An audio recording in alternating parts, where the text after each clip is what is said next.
Le danger du libertinage politique en Côte d'Ivoire.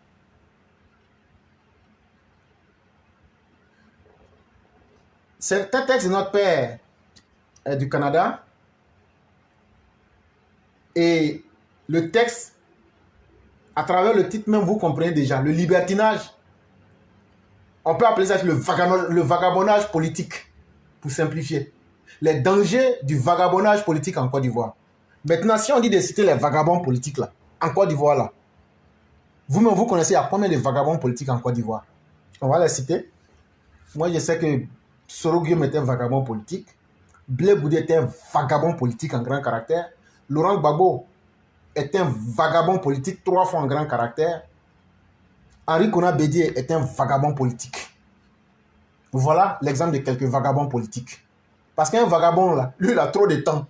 Il ne fait rien avec son temps. Il pense que la vie, là, c'est un amusement. Il n'a pas de mission de vie. Et donc, il nous dit en petit temps, la panne de débat politique en Côte d'Ivoire. Il dit, ce qui fait que le vagabondage politique prospère en Côte d'Ivoire, là, il n'y a pas de débat sérieux. Il n'y a pas de thèmes politiques sérieux qui sont évoqués par les politiciens. L'écosystème politique dans notre pays a changé depuis 1993. Avec l'entrée en scène de nouveaux acteurs infidèles à leurs promesses, un de leurs héritages est la pauvreté de leur discours politique. Il dit depuis 1993, je vous ai dit, à partir de 1990, le président français a imposé le multipartisme. Ce n'est pas quelqu'un qui s'est battu. Il n'y a aucun Africain qui s'est battu pour obtenir le multipartisme. Ça a été imposé. Mais à partir de 1993, ça a commencé à être une réalité. On a commencé à avoir plusieurs partis politiques. Mais ce qu'on a constaté, c'est que beaucoup parmi ces politiciens-là, ils ont pratiqué l'adultère. Ils ont été infidèles à leurs propres promesses. Ce qu'ils disent, ils ne tiennent pas leurs paroles. Et qu'est-ce qu'ils ont laissé en héritage? C'est la pauvreté de leur discours politique. Regardez le discours politique de Bédié, il n'y a rien. Il n'y a rien dedans. Prenez le discours politique de Laurent Gbagbo. Tantôt il est socialiste, tantôt quand son front devient plat, il devient panafricain. Tantôt, quand son cerveau se renverse, il est nationaliste, ultra xénophobe. Mais en réalité, c'est parce qu'ils n'ont rien de message politique. Il dit que c'est le premier héritage qu'ils vous ont laissé. Et ça va avoir un impact sur ta vraie vie. Parce que tu vas être pauvre économiquement et financièrement. Parce qu'en termes d'idées, tu ne pourras pas réfléchir pour améliorer ta condition. L'importance des débats politiques en démocratie est qu'il enrichit et engraisse la connaissance, forge l'esprit critique, favorise la responsabilité dans le discours parce qu'il y a en face des contradicteurs. Il dit, si on estime qu'on est dans une démocratie là, on ne tue pas ceux qui pensent différemment comme Laurent Gbagbo le faisait. On appelle tout le monde. On met tout le monde sur un plateau. L'éclaireur dit que c'est rouge. Toi, tu dis c'est vert. L'autre dit c'est jaune. On vous met tous là. Et puis maintenant, on met ça en face de tout le peuple. Et puis le peuple s'assoit, lui, il regarde comme un match de foot. Où l'éclaireur apporte ses preuves, on écoute. Et puis après, quelqu'un vient, il démontre. L'éclaireur aussi renchérit pour dire ce que tu as dit. C'est vrai, mais regarde encore une autre idée. Une fois qu'on fait des vrais débats politiques, comme dans les bons pays, où on fait les vrais débats politiques là, qu'est-ce qu'on va constater?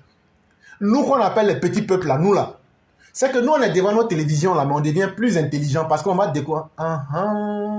Donc en réalité, ça là c'est comme ça, c'est comme ça. Ça va obliger les responsables politiques à être plus responsables dans leur attitude et dans leur discours. Parce qu'ils savent que tout ce qu'ils vont faire là, il y a quelqu'un qui va venir dire ça c'est pas bon, mais ça c'est bon.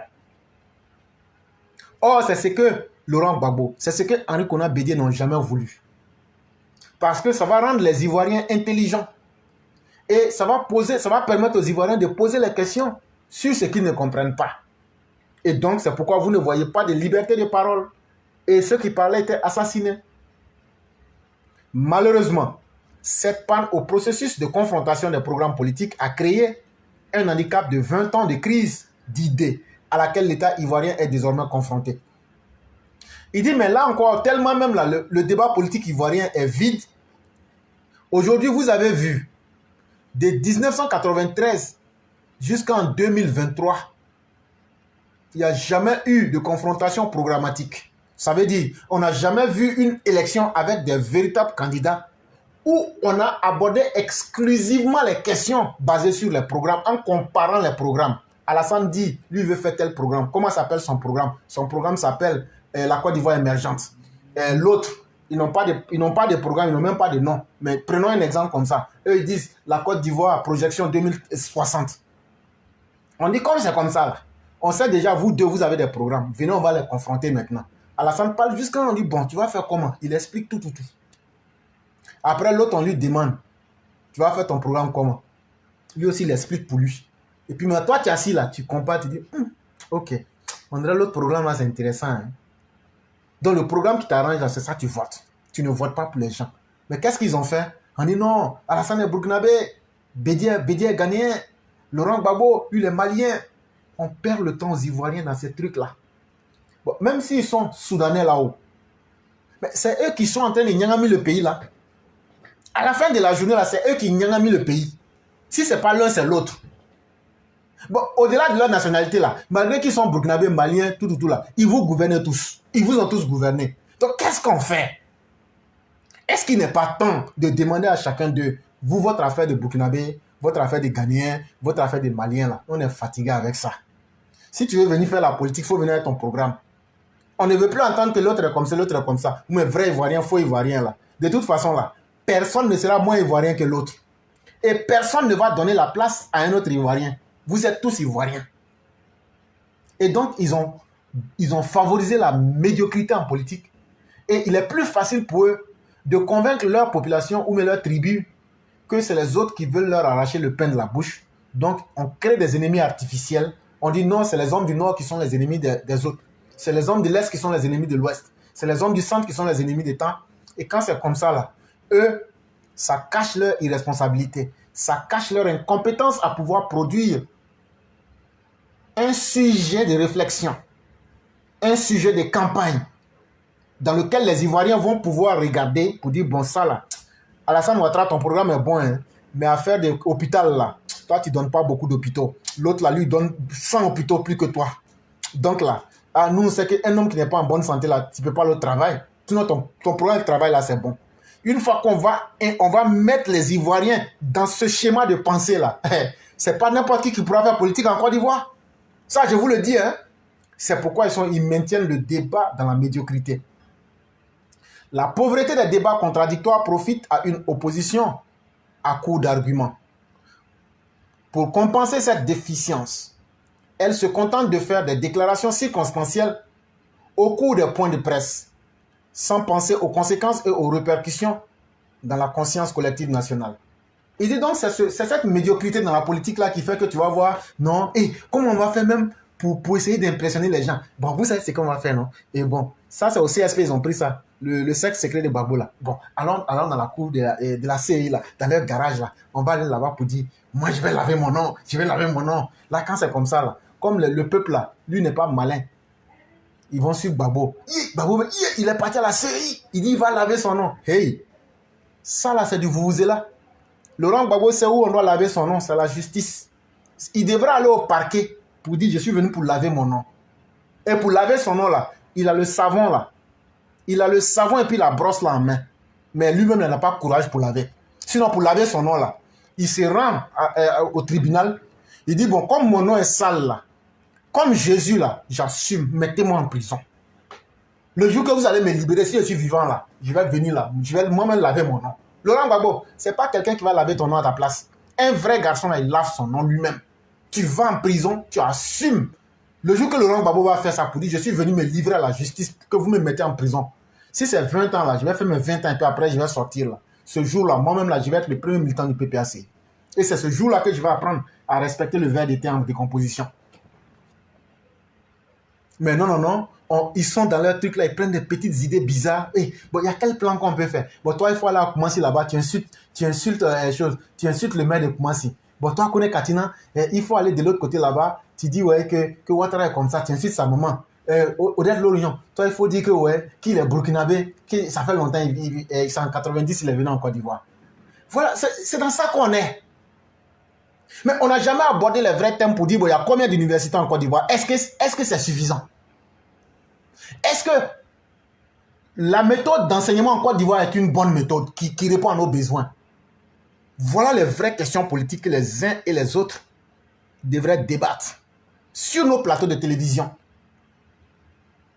Les allégations de Kone Katina ou de Maître Abiba Touré sur le retrait de la liste électorale de son client en fait partie. Mais en ayant refusé le débat contradictoire avec le président de la CEI, elle confirma la thèse du mensonge sur le réel motif de cette décision. Il dit, pour vous en rendre compte, quand on a dit que Laurent Gbagbo, là, pour cause de braquage, son nom a été retiré de la liste électorale. Si on était dans un pays où ce que le parti au pouvoir a fait là, si c'est mauvais là, Maître Abiba Touré, tout comme Kone Katina, devrait être les plus heureuses en tant que des personnes, à demander un débat contradictoire avec Kubert. Et puis on les met en main Kubert ici. Et puis on ne fait même pas ça sur RTI, hein, parce que ça c'est pour le gouvernement, ça c'est pour les gens du restaurant. On saura faire ça là où les opposants demandent même. On a dit choisissez votre télévision, on s'en va là-bas. Là, Ouattara ne va pas aller attraper quelqu'un là-bas. Et puis maintenant, on fait les cassements des papos. Hey, si on veut réussir là, les vrais cassements des papos là, les politiciens doivent venir casser ce qu'ils savent. Ces cassements des papos des politiciens là, c'est ça qui est vrai cassement des papos. Toi, tu peux faire quoi? Vous avez enlevé le nom de Laurent Gbagbo sur la liste là. Pourquoi? Est-ce que c'est pas parce que vous avez peur de lui? Est-ce que Laurent Gbagbo là, c'est parce qu'il est plus ivoirien que vous les étrangers là, vous ne voulez pas le prendre? On met 4 sur table. Et quand on va mettre 4 sur table là, tout ce que le militant du RHDP, Koulibaly Kubert est en train de cacher là, on fait sortir pour mettre au grand jour. Ils ont dit qu'il y avait des militants fictifs. Ils ont dit qu'il y avait des morts. Ils ont dit qu'il y a une femme là, elle avait 25 enfants. Ils ont dit qu'il y a une autre, elle avait 70 enfants. Ils ont dit tout. Quand on leur a dit apporter les preuves, chers parents, jusqu'à aujourd'hui, Abiba a fui pour aller en France. Elle n'est pas revenue. Quand on lui a dit apporter les preuves, quand on a ouvert le moment des contentieux, là, on dit bon, maintenant, envoyez les preuves là. Pia 20 mois, elle s'est retrouvée en France. Jusqu'à aujourd'hui, là, elle n'a pas fait. Elle est sortie sur France 24, TV5 là. Après ça là, elle a tchengué. Elle a vu dedans. Kone Katina qui dit on va prendre des décisions fortes. Il a bombé la poitrine. Mais tu as bombé la poitrine. Koulibaly Kubert est sorti une fois, mais 2 fois. Kone Katina dit comme c'est comme ça là, il faut qu'on trouve une solution politique. Donc qui a raison? Qui a tort? Quand tu n'arrives pas à défendre ta vérité quand on te donne l'occasion, c'est que tu es dans le mensonge, Abiba Touré.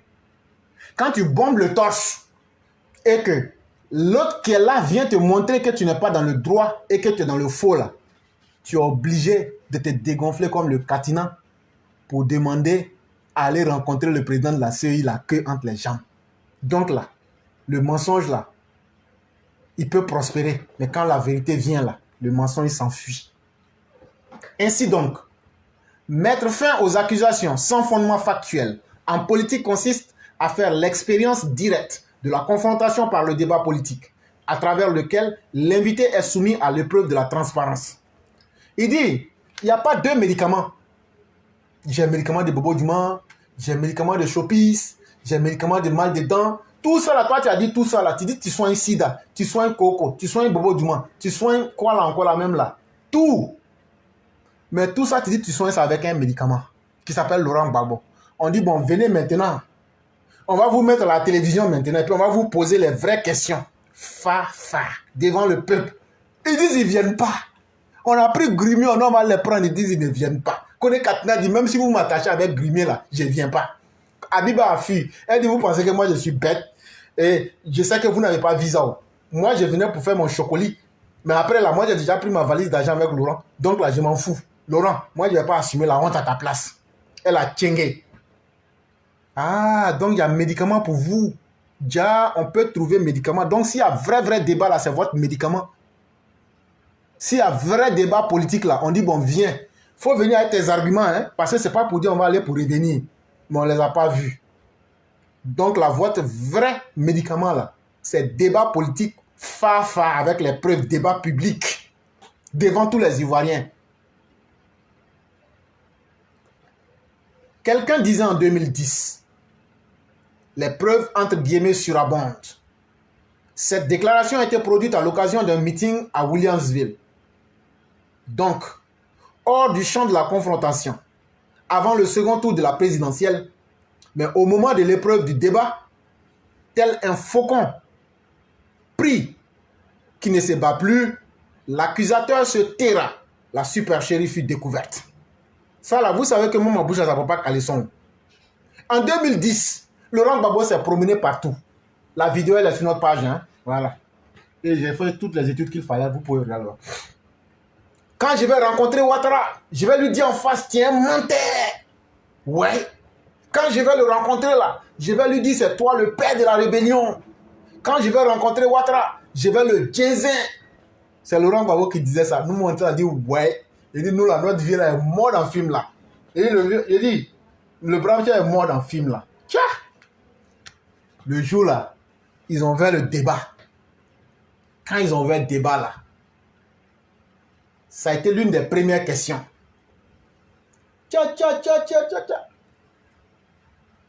On pose la question, c'est qui le père de la rébellion? Je simplifie la chose. On donne la parole à Laurent Gbagbo. Il tchapa. On lui demande où les preuves là. Il dit non, les preuves là. Que Ouattara a dit, je vais nier le pays. On lui dit, mais où tu as vu ça? Il dit non, j'ai vu ça dans une coupure de journaux.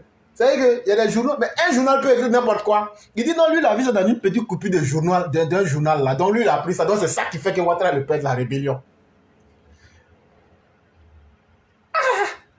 Donc tout ça, pour venir juste nous dire que dans un journal invisible là, toi, tu as pu voir quelque chose. Donc ça, c'est la vérité. C'était ça, c'est ta preuve. Donc quand on a fait le débat là, après ils ont donné la parole à Ouattara. Ouattara aussi dit, mais la rébellion là, il y a combien de choses qui sont dites? Et il a donné ses preuves. Je saute sur beaucoup de détails. Quand il a mis les preuves là, tout le monde a vu la supercherie de Laurent Gbagbo. Laurent Gbagbo n'a pas été capable de dire à Ouattara qu'il est le père de la rébellion. Mais Ouattara a apporté plus de preuves pour confondre Laurent Gbagbo, même dans ses journaux, dans ses coupures de journaux. Et c'était la honte pour Laurent Gbagbo et sa bande. Et donc là, par mauvaise foi, ils peuvent continuer à dire ce qu'ils ont à dire. Mais ils ont été déplumés complètement parce qu'on a vu qu'ils n'ont même pas été courageux à donner des preuves. Or, quand tu n'as pas de preuves, tu ne vaux plus rien. Tout comme en France, ces occasions de confrontation ont révélé la compréhension du monde vrai de Marine Le Pen, financée par la Russie. Parce qu'on va vous dire certaines choses. Et le monde mensonger de façade qu'elle présentait au quotidien aux Français. Il en a été de même pour Éric Zemmour sur les limites extrémistes et dangereuses de sa politique pour une France si colorée. Il dit, quand tu prends les politiciens là, il n'y a pas quelque chose qui est plus grave quand tu les prends et puis tu les mets là, tu dis, bon, vérité là, ça va sortir aujourd'hui. Il dit, c'est comme de la même manière qu'on a mis, que le président Ouattara a mis KO. Ce que j'ai dit là, je ne raconte pas des balivernes. Les vidéos sont là et tout le travail est déjà là. Comme on a déjà tellement parlé de ça, c'est pourquoi je saute. Tu peux pas aller regarder la vidéo, tu vas comprendre ce que je suis en train de dire. Il dit, mais quand le débat de 2010 est fini là, tous les gens sérieux ont compris que Ouattara n'était pas le père de la rébellion et que tout ce qui se disait, ce sont des ragots, des morceaux de journaux qui étaient financés même par Laurent Gbagbo lui-même. Il dit la même chose. Marine Le Pen que vous voyez là, le Front National là, elle a pris héritage de son papa, Jean-Marie Le Pen. Déjà, quand ils sont allés au débat là, on a découvert que c'est la Russie qui les finançait. Adamant. On peut faire ça. On peut être mauvais comme ça. Ah, mais débat public a fait sortir ça. Débat public a jaisé ça. Donc depuis lors là, Marine Le Pen là, elle est devenue petite. On dirait Alice au pays des merveilles. Il dit, mais ça c'est difficile. Il y a des gens qui vont dire, nous on n'a pas connu Marine Le Pen, nous on n'a pas connu Jean-Marie Le Pen. Mais Éric Zemmour là, lui qui dit qu'il est plus extrémiste que le mot extrémiste. Mais quand lui on lui a demandé ses vraies origines de berbère, qu'on lui a rappelé ça correctement. Mais Éric Zemmour, c'est une catastrophe que lui-même. Il n'est pas allé aux élections. Donc avec les débats publics, les débats qui ont du niveau, on peut réellement montrer le vrai visage des hommes politiques pour rendre le peuple plus intelligent. Le piège en Côte d'Ivoire, c'est que les politiciens, surtout ceux de l'opposition, sont arrivés à rendre la population bête. De telles émissions publiques sont à encourager en Côte d'Ivoire, tellement le mensonge politique est une arme de l'opposition actuelle. Elle la forcerait à la mesure du discours, surtout si la fable soutenue ne peut résister au jugement du peuple en direct. Il dit donc là, il n'y a pas deux médicaments. Les opposants parlent là. On dit, bon, venez, il y a émission tel jour, venez vous asseoir. On invite aussi les gens du restaurant, RHDP, venez vous asseoir. Et puis, on dit, il n'y a personne, la vie de tout le monde est garantie. Parlez, donnez la vérité aujourd'hui, le peuple là vous regarde. Même si c'est 6 heures du temps. Quand la vérité va sortir là, plus personne ne pourra perdre le temps aux Ivoiriens pour rencontrer des balivernes. Il dit ça, c'est la première erreur politique en Côte d'Ivoire. Le manque de débat politique cohérent et correct. Maintenant, il tombe dans le deuxième sujet. La pollution sonore des opposants. Il dit nos opposants là, c'est du vous-là ils font. Ils parlent trop pour ne rien dire. Pollution sonore. Ça aussi, c'est pas bon pour la santé. La défaillance institutionnelle du peu de débat politique en Côte d'Ivoire, qui est l'essence même de la démocratie, est à la base du libertinage politique. Il dit comme il le disait, ce qui est à la base même du vagabondage politique là, c'est l'impuissance du débat politique, l'immaturité du débat politique. Alors que dans une démocratie là, c'est les échanges d'idées là qui sont même la base même de la démocratie. Devant un public à qui le mensonge est une arme vertueuse, mais il est immoral et indigne de confiance pour celui qui le défend aux yeux des autres. L'occasion de contradiction manque à l'équilibre du jeu démocratique dans notre pays. C'est ce qui permet à l'opposition inconsciente de tourner en roue libre injustement à travers les points de presse biaisés dans le but de jouer sur les sensibilités sans crainte d'être confondu. Il dit l'autre erreur, après le manque de débat politique sérieux, c'est la capacité de cette opposition-là de ne pas trouver de contradicteurs en face. Et ça, c'est le RHDP qui est critiqué. Voilà un parti qui n'a pas de personnage éloquent. Voilà un parti qui n'a pas de répondeur automatique. Mais un répondeur automatique intelligent, c'est ce que je veux dire, bien sûr. Voilà un parti qui laisse le champ libre à des opposants inconscients de dire tout, de faire tout sans rien. Normalement, il devrait avoir une cellule de communication RHDP pour déconstruire méthodiquement tous les mensonges du PPACI, PDCI. C'est-à-dire, ils disent quelque chose là, on vient, on casse ça en même temps, on met ça. Il devrait avoir une cellule spéciale pour ça. Et une fois qu'on finit, on devrait avoir des gens formés pour ce travail-là. Quand Katina dit quelque chose, on dit, bon, Katina, viens ici. Viens t'asseoir ici. On va faire le débat devant tout le monde. Damona Picasso entend dire quelque chose, on dit, viens, on va s'asseoir ici. Aujourd'hui, on dit qu'Alassane Ouattara est venu en 90. On dit, non, allons, viens ici, on va te rappeler la vraie histoire de la Côte d'Ivoire. On fait une émission sur ça. Si on fait ça 10 fois, là, vous allez voir, cette opposition va disparaître complètement. Parce que s'ils refusent de venir une fois, 2 fois, 3 fois, les gens vont dire, ah, donc en fait, ils ne valent rien, c'est des menteurs. On va, ah, vous là, c'est fini, on passe sur vous. Plus personne ne va les écouter. C'est mieux de faire ça, plutôt que d'attendre que leur mensonge va prendre et puis ça va nous conduire à une guerre au désordre.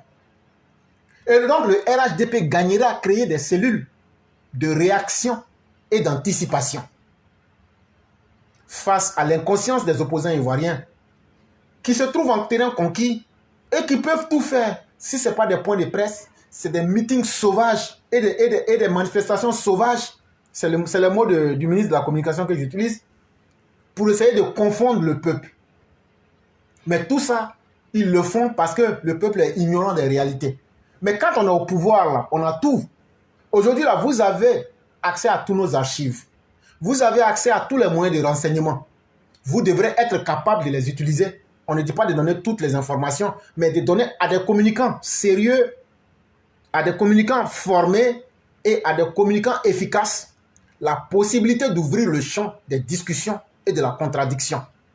Katina a dit quelque chose, on a dit, bon, comme tu as fini là, c'est une partie de la vérité. Mais comme il y a une autre partie de la vérité là, il faut venir, tu vas t'asseoir ici, on va discuter devant tout le monde. Si on fait ça une fois, deux fois, trois fois, quatre fois, tu vas voir qu'ils vont commencer à changer leurs mots. Il faut qu'on oblige nos opposants à venir faire de la politique. Ce qu'ils savent faire là, il faut qu'on les oblige à venir présenter. Mais on leur laisse le terrain. Ah, toi tu es burkinabé. C'est eux qui dominent le débat politique et ils nous font retourner en arrière. Aujourd'hui, on est obligé d'être dans le débat du tribalisme. On est obligé d'être dans le débat. Il s'était marié. On dit sa femme là, elle l'a chassé. Bon, on va voir, ça va devenir. Non, non, non. Bon, nous, on nous traite comme des poulets. Des trucs comme ça. Mais nous, ça ne nous intéresse pas. Comment moi, je vais faire pour que demain là, je puisse avoir 2 ou 3 entreprises. Les immeubles que j'ai à New York ici, à la 5e avenue là, comment je peux faire confiance à la Côte d'Ivoire pour investir, pour construire des usines? Comment est-ce qu'on peut me convaincre d'envoyer mon argent en Côte d'Ivoire?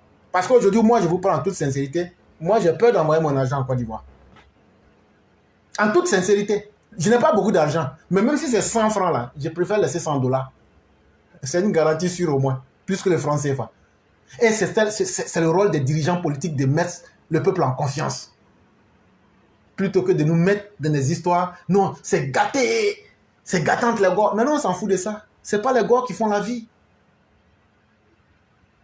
C'est pourquoi les hommes politiques en panne d'idées, incapables de matérialiser leur vision pour le peuple, peuvent se permettre, en l'absence de l'exercice des justifications et des clarifications devant la nation, de promouvoir le libertinage politique à travers lequel ils confessent des rites initiatiques incompréhensibles pour ceux qui raisonnent, mais qui portent atteinte aux gens instinctifs.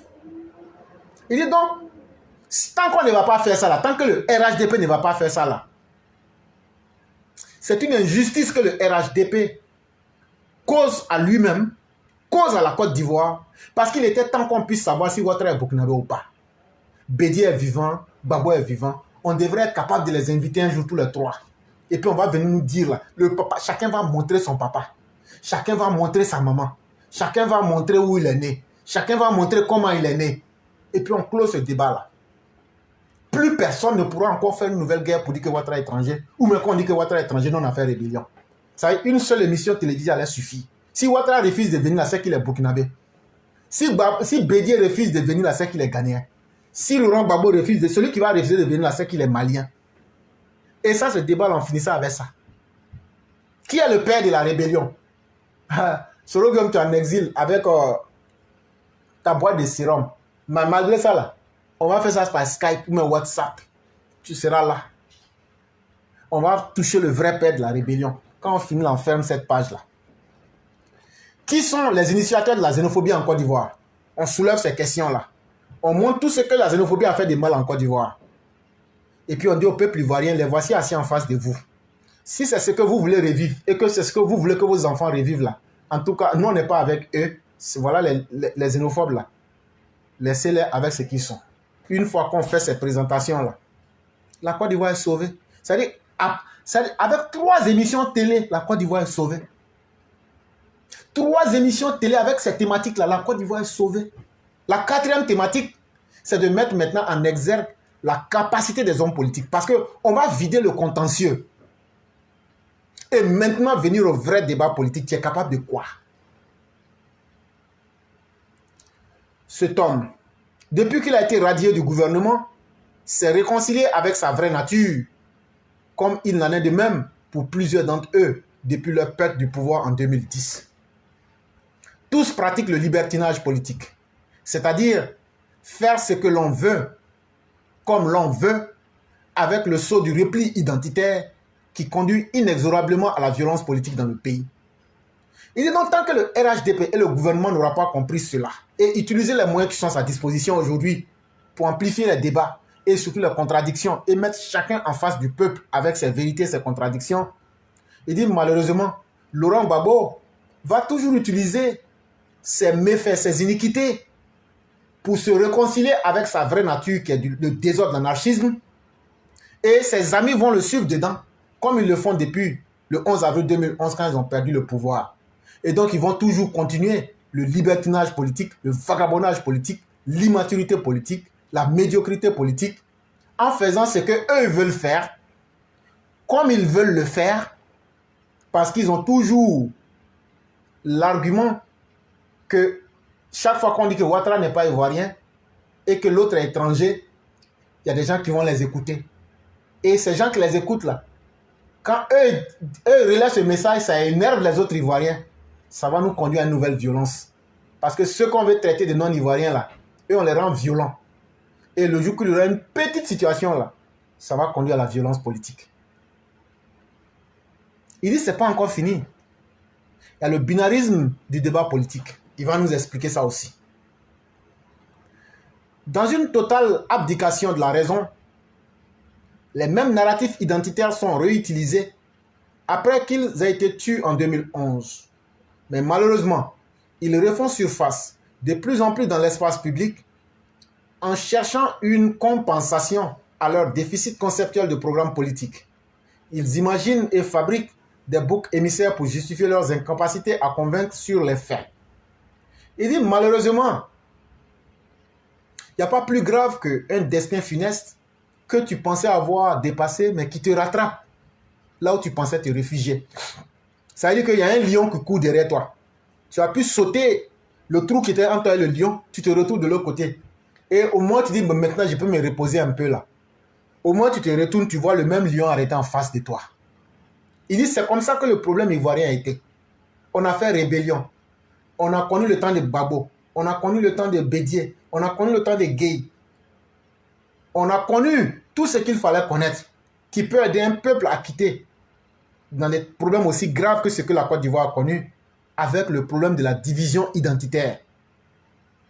Il dit en 2011, après l'arrestation de Laurent Gbagbo, jusqu'en 2021, pour que Laurent Gbagbo puisse rentrer en Côte d'Ivoire, il dit plus personne ne parlait du débat identitaire.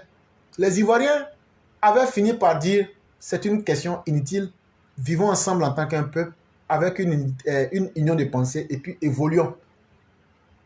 Mais malheureusement, comme ils n'ont pas d'arguments politiques sérieux, ils n'ont pas envie de faire des efforts. Or, chez eux, ce qui les caractérise, c'est la facilité à utiliser l'accusation. Tel n'est pas ivoirien, tel est mauvais, tel est méchant, tel est le diable. Et donc, ils ont fait ressurgir le même danger qui avait brûlé notre pays, la Côte d'Ivoire. Alors que le gouvernement devrait les obliger, à travers tout ce qui a été dit, à avoir un langage politique qui est constitué d'un programme politique.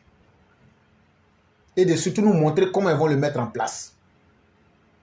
Regardez, chaque fois que Laurent Gbagbo, sur une question où il a senti qu'il devrait parler, quand il parle, il tombe dans le ridicule. Non, on va prendre une boîte de sardines, 10 francs, 10 francs. Mais frère, il y a combien d'Ivoiriens qui mangent une boîte de sardines? Une boîte de sardines, ça coûte 500 francs. 500 francs, là, c'est déjà 2 kilos de riz d'un cacha. Et donc, quand ils ont parlé, ça fait rire les Ivoiriens. Ah non, avec 1 milliard, je construis une université. Chaque fois qu'ils doivent aborder les sujets politiques, là, ils se ridiculisent. Parce qu'ils ne connaissent pas. Nous, ça nous fait rire quand on dit que Laurent Gbagbo est politicien. Moi, personnellement, ça me fait beaucoup rire. Ça me fait pitié même. Il n'y a qu'un seul politicien en Côte d'Ivoire qui s'appelle Alassane Ouattara, mais qui n'est pas simplement un politicien, mais qui est un politique. Parce que c'est différent. Un politicien se caractérise généralement par sa malice. Mais le politique, c'est un homme d'État. Et en réalité, un homme d'État veut laisser des traces pour les générations à venir. Il veut convaincre à travers ses actes. Or, les politiciens que nous avons connus, les malicieux individus, veulent venir au pouvoir pour se mettre sur le trône. Et puis maintenant, vous allez m'excuser, pour jouir du pouvoir. Et surtout mettre le peuple en conflit. Parce qu'il faut occuper le peuple avec quelque chose. Il faut dire que les Djoula sont les ennemis des Bété. Il faut dire que les Baoulés sont les ennemis des Agni. Il faut dire que les Gagous sont les ennemis des Avikam. Là, comme ça, là, d'ici qu'ils vont finir leur palabre, là, nous, on a raquetté le reste des jetons qui est dans le pays, là, et puis on s'assoit pour les regarder. Un État se construit avec de la discipline. c'est-à-dire une discipline d'apprentissage qui consacre le respect des engagements entre l'État et les citoyens. Il s'agit d'un ensemble de règles de conduite et d'enseignement qui permettent d'éviter aux citoyens de réfléchir en binaire, c'est-à-dire éviter à 27 millions d'Ivoiriens que nous sommes de n'avoir comme seul choix le oui entre guillemets ou le non entre guillemets ou encore le et le ou entre guillemets, Gbagbo ou rien.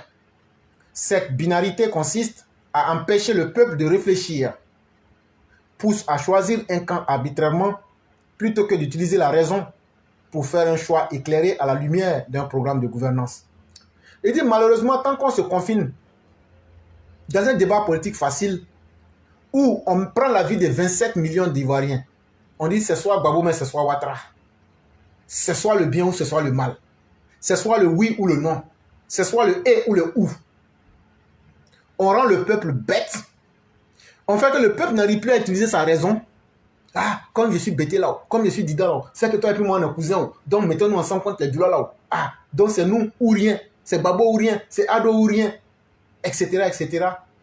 Et donc ça finit par nous pousser. La politique devient un champ de violence alors qu'elle aurait pu être le champ qui aurait pu éclairer les Ivoiriens avec des programmes. Il dit, si tu n'es pas encore content, il y a encore un quatrième danger. Le narratif irrévérencieux de certains agitateurs. Il dit donc, c'est dans ce contexte qu'on vient de vous expliquer que vous allez retrouver maintenant certains individus qui vont sortir avec des propos pour créer de l'agitation et des troubles. Exemple, Ousmane Sonko. Exemple, Biram Souleye Diop.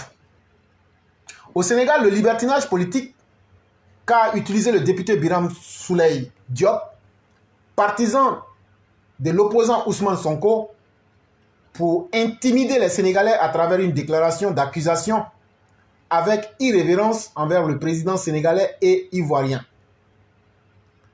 n'a pas su s'affranchir de ses propos. Les rebondissements de telles accusations, qui sont souvent source de conflits dans un État et entre États, lui vaut une garde à vue malgré ses excuses tardives à la nation. Il dit donc vous allez voir, et c'est le même cas,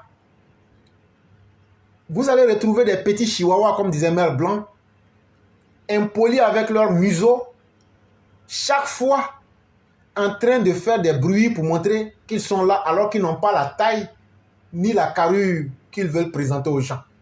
C'est eux qui vont se présenter des imposteurs irrévérencieux dans des propos d'agitateurs. Si vous ne faites pas attention à leurs propos là, ça peut mettre des communautés en conflit. Ça peut mettre des pays en conflit. Ça peut créer le conflit même dans vos propres pays. Il dit un exemple. Quand vous écoutez les propos de Biram Souleye Diop, est-ce que le problème sénégalais là, il était obligé de dire qu'Alassane Ouattara empoisonne les gens? Est-ce qu'il était obligé de menacer les Sénégalais? N'allez pas manger chez Macky Sall, sinon vous allez mourir. Mais pourtant, il y a beaucoup d'hommes qui mangent chez Macky Sall. Pourtant, vous-même là, vous mangez chez Macky Sall. Est-ce que vous ne mangez pas là-bas avant? Ah, comme aujourd'hui, vous voulez devenir, vous voulez tuer le maître. Il faut le présenter alors qu'il aurait pu vous tuer hier avec son poison. Et donc, voyez-vous, tout ça pour inquiéter les Sénégalais, mais surtout distraire les Sénégalais en les mettant en conflit avec les Ivoiriens. Là, maintenant, eux vont pouvoir avoir raison des Sénégalais qui vont plus s'intéresser aux problèmes du Sénégal, qui vont être maintenant sur la toile. Comme il y a un Sénégalais qui nous a insultés là, il s'appelle Biram Souleye Diop là. Nous, on est venus, on va réagir. Quand on va réagir, ça va devenir de la guéguerre entre deux pays. Ça peut conduire les deux pays en conflit.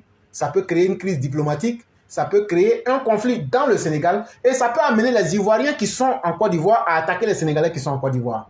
Ce seul propos-là peut provoquer tout ça. C'est la même stratégie que les partisans de Laurent Gbagbo utilisent. Quand ils sont en face de leurs contradictions, il faut sortir pour venir dire c'est Ouattara qui a fait qu'on n'a pas pu tenir notre meeting à Fikayo là. Sinon, c'est 10 millions de personnes on voulait. Mais vous savez là, c'est un Burkinabé. C'est un Burkinabé. S'il marche sur notre queue là, il va voir ce qu'on va lui faire. Bon, votre queue là, nous on va couper. Votre queue là, nous on va couper. On a déjà coupé, hein, mais on avait laissé un petit morceau là. Cette fois-ci là, on va couper en plein dans la chair. On va, où est la place de votre queue là? On va tellement couper là, c'est trou qui va rester là-bas. Et là, on va voir maintenant ce que vous pouvez faire. Ou bien l'autre vient dire comme ça, ah, de toute façon là, le pays même là, le pays, comment il a appelé ça là même là? Il dit le pays, il dit on vit sur une dictature. Hey, dictature là quand tu vois, tu connais. Moi-même là, regarde comment moi j'insulte même le régime de Ouattara. Mais je vais jusqu'à dans son bureau. Vous pensez qu'il va être là-bas? Et puis il connaît tout le monde. Vous-même là, vous insultez tous les jours, mais ils ne vous font rien. Mais vos propos là, ça peut mettre des communautés en conflit. Les gens vous disent, quand vous insultez une partie du peuple ivoirien, qui ne sont pas étrangers, ils sont pas ivoiriens, ça les fait mal. C'est des êtres humains comme vous. Cessez. Si vous dites que vous avez bien fait la politique là, montrez votre programme. Vous dites on ne montre pas de programme. On n'a pas de programme. Nous, on s'en fout. Nous, on sait qu'en présentant l'autre comme un ennemi là, c'est ce qui va nous aider à faire la politique. En Côte d'Ivoire, l'un des architectes des polémiques et des accusations contre le pouvoir d'État se nomme André Sylvain Kona. Il dit les mêmes Biram Souley Diop là, les agitateurs, les irrévérencieux, les affabulateurs là. Il dit en Côte d'Ivoire, si tu veux qu'on te donne un autre exemple là, il y a beaucoup. Il y a Damana Picasse, il y a tout ce que tu connais. Mais il dit il y a un là. Lui là, quand tu vois sa bouche là, on dirait bouche de Chihuahua. Il s'appelle André Sylvain Kona. Ce n'est pas le père qui a dit ça, il a mis ça ASK. Mais moi j'assume. Là, ça n'engage pas le père. Il s'appelle André Sylvain Kona. C'est cet activiste fier à bras qui réclama au président ivoirien de suivre l'exemple de la rénonciation du président sénégalais à la course à la présidentielle. C'est encore lui qui a donné sa caution à la désobéissance civile. Et plus encore, c'est lui qui n'est pas favorable à la radiation de Laurent Gbagbo de la liste électorale. C'est cet agitateur qui s'oppose à nouveau du fait que la nouvelle plaque d'immatriculation ivoirienne ressemble à celle de la France. C'est une incongruité complexante. Quand vous voyez le B52 venir s'attaquer à André Sylvain Kona là, c'est parce que le B52 a une très bonne lecture de la politique en Côte d'Ivoire. C'est parce que le B52 connaît profondément la psychologie politique de la Côte d'Ivoire. C'est parce que le B52 est en train de mener un combat où il a tous les arguments contre cet affabulateur, cet agitateur d'André Sylvain Kona. Et avec tous les exemples qu'on vient de vous donner, demandez à André Sylvain Kona quels sont les méfaits qui font que le président ivoirien doit renoncer à pouvoir faire ce que le droit ivoirien lui permet. Quelles sont les incapacités qu'il reproche au président Ouattara pour aujourd'hui dire que nous devrons copier sur le Sénégal alors qu'eux ils disent que nous sommes les sous-préfets de la France. Parce que tu dis qu'on est en train de faire des plaques qui ressemblent à la France. Bon, la France, là, tout le monde sait que la France est puissante que nous. Mais en nous disant de faire comme Macky Sall, donc tu veux que ce que les Sénégalais font, nous devrons faire ça. Et donc même techniquement dans ton propre discours, André Sylvain Kona, tu n'es pas intelligent. Parce que tu te contredis toi-même. Si tu dis Alassane Ouattara doit suivre l'exemple de Macky Sall, ça veut donc dire que Macky Sall, là je réfléchis par syllogisme, ça veut donc dire que Macky Sall est doté de valeurs politiques ou morales plus énormes que Alassane Ouattara. Donc Alassane Ouattara devrait être l'élève de Macky Sall. Mais en même temps, tu dis les plaques que nous avons sont bonnes. Or, le gouvernement actuel veut faire des plaques qui ressemblent à des plaques françaises. Donc, nous sommes les sous-préfets de la France. Mais finalement, je refais un troisième syllogisme à partir des deux. Si la Côte d'Ivoire doit copier le Sénégal, et la Côte d'Ivoire copie déjà la France, dont le pays, la Côte d'Ivoire, est l'élève, le sous-préfet, finalement, quel est le style de réflexion de l'individu qui se met dans cette fantasmagorie? Tu ne t'attendais pas à cette conclusion? Et donc, quand tu parles, il y a ce qu'on appelle la logique du discours en interne. Il faut beaucoup faire attention. Il ne suffit pas de bien raser sa barbe. Moi-même, là, j'ai beaucoup de vestes. Je peux même t'en donner gratuitement. Et puis, d'avoir l'occasion d'être en face d'une télévision pour penser qu'on est devenu intelligent. Quand tu parles, tu montres que tu es vraiment très bête, André Sylvain Kona. Parce que ton discours en interne, tu ne prends pas le temps de l'analyser pour voir est-ce que ce que j'ai dit ici ne va pas contredire ce que j'ai dit là-bas. Tu ne peux pas demander à la France, à la Côte d'Ivoire de se libérer de la France et demander à la Côte d'Ivoire de s'esclavagiser en copiant le Sénégal. Tu ne peux pas demander au président Ouattara de quitter le pouvoir et soutenir la désobéissance civile, tuer des Ivoiriens et encore demander pourquoi Laurent Gbagbo a été irradié alors que ce dernier a commis un braquage. Tu ne contestes pas les faits, tu n'apportes pas de preuves contredire, mais tu dis non, il faut qu'on fasse entorse à la loi pour mettre Laurent Gbagbo. Tu ne te donnes pas toi-même la responsabilité que tu as eue en soutenant ce mouvement fantoche qui était le CNT. Et donc voilà, des gens qui peuvent provoquer des conflits. Mais en réalité, c'est des gens qui cachent leur complexe, leur médiocrité à travers des propos qu'eux-mêmes ne semblent pas maîtriser. Et si le peuple n'est pas suffisamment formé et intelligent pour dévoiler ces agitateurs-là, ils peuvent créer des problèmes à l'intérieur du pays ou bien même entre le pays et d'autres pays. Ces allégations sur ce dernier cas, pour le dire, sont tout aussi outrageantes contre le ministre du Transport que les propos du député sénégalais contre le président, son président et le nôtre. Chaque Ivoirien conscient constate l'ascendance du fléau du libertinage politique, un mécanisme de défiance à l'autorité de l'État ou de binarité du discours qui ferme la voie à la réflexion. C'est-à-dire qu'il y a un processus de division en cours, une technique de discréditation de nos institutions qui est mise en place et entretenue par des acteurs politiques, des membres de la société civile, des activistes à la plume qui ont une audience. Il dit donc tout ce qu'on vient de vous raconter là, vous avez écouté, vous avez entendu. Il faut qu'on vous dise maintenant les conséquences. Les vraies conséquences de ce qui se passe aujourd'hui. C'est qu'on est en train d'aller progressivement vers une division en cours du peuple ivoirien. Il y a toute une technique pour discréditer nos institutions. On a déjà parlé des sites de la présidence qui seront dupliqués, la CEI qui va être décrédibilisée, et donc l'institution elle-même. Et tout ça, c'est entretenu par qui? Des acteurs politiques qui ont financé une soi-disant société civile avec des journalistes qui ont de l'auditoire comme André Silver Kona. Et le RHDP et le pouvoir en place voient tout ça. On espère bien qu'ils comprennent. Les discours narratifs que ces agitateurs utilisent dans leurs conférences relèvent de la transgression de la morale, cette pratique étant devenue une de leurs normes. La logique démocratique demande, quand il y a accusation, que l'intéressé soit invité sur un média, la télé de préférence, pour justifier ses propos devant la nation. En démocratie, il s'agit d'un exercice de clarification pour juger la factualité des éléments. Le refus de défendre ses propos donne droit à un jugement par défaut de l'opinion. Encore une fois, l'exemple du refus de se présenter au débat de l'avocate Habiba Touré est édifiant. C'est un texte de notre père Khalilou Koulibaly, doctorant EDBA, ingénieur en MBA DESS in Business Administration au Canada, cadre du RHDP. Il dit donc en démocratie, c'est un exercice.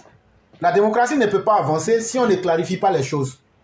Les opposants parlent, le parti au pouvoir ne clarifie pas, on nous dit d'avancer, après on nous dit de venir faire accord politique, dialogue politique, sur du quoi? Sur du faux.